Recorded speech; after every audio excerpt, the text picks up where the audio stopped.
अच्छा, आज हम न्यू एक्सरसाइज स्टार्ट करते हैं क्लास 10th मैथ का। Exercise 1.2 question number 1।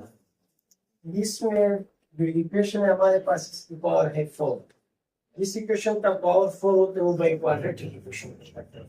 अब इसको हम क्या करेंगे, सबसे पहले कोशिश करेंगे कि हम इसको क्वाड्रेटिक इक्वेशन में कन्वर्ट करें, फिर हमें आसानी होगी, फैक्टराइजेशन के लिए हमें आसानी होगी। तो सबसे पहले क्या करेंगे, यहाँ पे मैं लिखूंगा सोल्यूशन। यही क्वेश्चन लिखता हूँ, x की पावर 4 मनफी 5x स्क्वायर प्लस 4 इक्वल 0। अब ये जो x की पावर 4 है, इसको मैं इस तरह भी लिख सकता हूँ कि x की पावर 4 x स्क्वायर, इस तरह भी लिख सकता हूँ। लिख सकता हूँ कि नहीं लिख सकता, इस तरह भी हम लिख सकते हैं।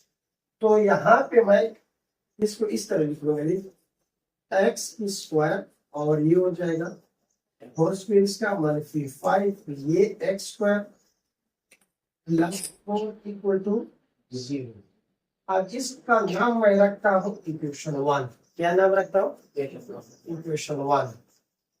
अब इसको बाई क्वाड्रेटिक इक्वेशन से क्वाड्रेटिक इक्वेशन बनाने के लिए हम सपोज करेंगे कि हमारे पास जो एक्स स्क्वायर है ये इक्वल है हमारे पास वाई पर। ये हमने सपोज किया, इसको हम इक्वेशन हमने सपोज किया कि x square equal to y, यानी इस एक्स स्क्वायर की जगह मैं वाई पुट करूंगा, ये हमने सपोज। अब यहाँ पे मैं लिखूंगा पुट इक्वेशन 2 इन इक्वेशन 1। ये इक्वेशन 2 जो है ये मैं पुट करूंगा कहां पर, इक्वेशन 1 में। तो यहाँ पे एक्स स्क्वायर है, एक्स स्क्वायर की जगह मैं क्या लिखूंगा, वाई लिखूंगा। सही है, तो ये आपके पास आ जाएगा वाई स्क्वायर, इसकी जगह वाई आ गया, और ये वही ऊपर वाला स्क्वायर आ जाएगा, ये आ गया माइनस ये 5, और इस एक्स स्क्वायर की जगह क्या आ जाएगा, वाई, और ये आपके पास आ जाएगा प्लस 4 इक्वल 0। अब हमारे पास सवाल इजी होगी क्वाड्रेटिक इक्वेशन में कन्वर्ट। और अब इस किस्म के सवाल हमने एक्सरसाइज 1.1 क्वेश्चन नंबर 1 में ये सारे पार्ट्स की फैक्टराइजेशन किया ना। तो अब हम अब ये क्या करेंगे, इसका जो कोएफिशिएंट होता है इसको मैं मल्टीप्लाई करूंगा इस कांस्टेंट के साथ। ये 4 1 4 आए। आपको मुझे दो ऐसे चाहिए कि उसको अगर हम मल्टीप्लाई करें हमारे पास क्या आ जाए, 4 आ जाए, और उन्हीं को अगर हम ऐड करें तो हमारे पास -5 दिया जाए। तो ये हमारे पास कौन सी से हो सकते हैं, 1, और ये हो जाएगा हमारे पास 4। तो ये +4 आता है। फिर -4 के -5 कैसे आएगा, इनके लिए मैं ये साइन चेंज करूंगा, मनफी +4 आ जाएगा, -1 -4, ये इक्वल हमारे पास -5 दिया जाएगा, आएगा ना। अब मैं क्या करूंगा, ये तो इसी तरह लिखूंगा वाई स्क्वायर, इसकी जगह मैं वो दो नंबर पुट कर दूंगा, -1 की जगह यहाँ पे मैं सिर्फ लिख लूंगा वाई, इसके साथ 1 लिखा होता है कोएफिशिएंट। फिर यहाँ पे लिखूंगा -4y और +4 इक्वल क्या हो जाएगा 0। अभी समझ आ रही है ना। अब इसके बाद मैं क्या करूंगा, यहाँ से कॉमन लूंगा, ग्रुप बनाऊंगा, इस दोनों से मैं क्या कॉमन दे सकता हूँ, y कॉमन लूंगा तो y -1 रह जाएगा। यहाँ से माइनस कॉमन, माइनस आ जाएगा, यहाँ पे माइनस हो तो माइनस लिखो, प्लस हो तो प्लस लिखो, एक 4 कॉमन करूंगा तो ये आ जाएगा y माइनस प्लस माइनस हो गया, 4 का टेबल 4 पे एक बार जाता है, आ जाएगा आपके पास, ये आपके पास क्या आ जाएगा y -1, ये दोनों ब्रैकेट सेम है, एक लेंगे, ये y -4, y -4 इक्वल टू 0। ये पूरा पोर्शन जो है हमारे पास राइट साइड के बराबर 0 के बराबर।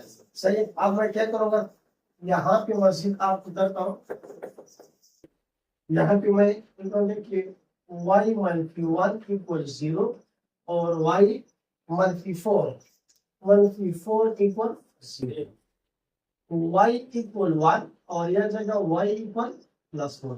अब ये हमारे पास इस क्वेश्चन का आंसर नहीं है, ये तो हमने सपोज किया था इसका। हमारे पास तो x है क्वेश्चन में, भाई क्वाड्रेटिक इक्वेशन था, हमने क्वाड्रेटिक में कन्वर्ट किया। अब हम ये वैल्यू पुट करेंगे कहां पर, इक्वेशन 2 पे। इक्वेशन 2 में पुट करेंगे ताकि x का आंसर आ जाए। लेकिन याद रखिए भाई क्वाड्रेटिक इक्वेशन का पावर 4 होते हैं, इसके जवाब 4 होंगे। कितने जवाब होंगे, 4। और क्वाड्रेटिक इक्वेशन के 2 होते, ये जो मैंने हल की, ये क्वाड्रेटिक इक्वेशन मैंने हल की, इसके जवाब 2 आ गए। अब जब मैं इसको हल करूंगा ना, ये तो भाई क्वाड्रेटिक है, इसके जो बाद मेरे पास जवाब आएगा वो मेरे पास 4 आएंगे। ये जो जवाब आए हैं ये इसके नहीं, ये इसके आए हैं, जो मैंने यहाँ पे सपोज दिया। सही। अब यहाँ पे मैं लिखूंगा put values of y in equation 2 में पुट करूंगा। इक्वेशन 2 हमारे पास कहां पर है, ये इक्वेशन 2 है। ये आपको के पास y की कितने वैल्यू है, 2, तो इसको हम 2 बार लिखेंगे। एक्स स्क्वायर इक्वल वाई, इधर लिखिए एक्स स्क्वायर इक्वल वाई। ये मैंने वो इक्वेशन सिर्फ अपने लिए लिखी। अब इसमें वैल्यू पुट करो, ये आ जाएगा एक्स स्क्वायर, यहाँ पे y की जगह आ जाएगा 1, इधर आपके पास आ जाएगा एक्स स्क्वायर और y की जगह आ जाएगा 4। अब यहाँ पे मैं क्या लूंगा, स्क्वायर रूट लूंगा। क्या करूंगा, स्क्वायर रूट करूंगा। सही। इधर भी, यहाँ पे भी स्क्वायर रूट, ये हो जाएगा स्क्वायर रूट। इस 4 को मैं इस तरह भी लिख सकता हूँ, हाँ, इसको आप इस तरह भी देखिए क्योंकि परफेक्ट स्क्वायर। आप देखिए स्क्वायर रूट मैंने ले लिया, ये कैंसिल हो जाएगा, x इक्वल, और ये हो जाएगा प्लस माइनस, ये 1 का स्क्वायर रूट अगर हम निकालेंगे 1 ही आता है। इस तरह ये कैंसिल हो जाएगा, x इसका जब हम काटेंगे कितना, प्लस माइनस 2 आएगा। तो ये एक +1 है, एक -1 है, ये भी एक +2 एक -2 है। तो इसलिए हमारे पास इसमें 4 जवाब आ गए। मैं यहाँ पे लिखूंगा सोल्यूशन सेट, हमारे पास क्या है, +-1, तो इधर लिखूंगा +-2। ये आपके पास आंसर है। आप लोगों को समझ आ गई कि नहीं है समझ? ये बहुत आसान सवाल है। सही है ना? ये बस याद रखना है कि भाई क्वाड्रेटिक को सबसे पहले हम क्वाड्रेटिक इक्वेशन में कन्वर्ट करेंगे, इसलिए कि हम फिर आसानी से फैक्टराइज करें, फिर हमारे लिए फैक्टराइजेशन आसान होगी। सही, आप सबको समझ आ गई?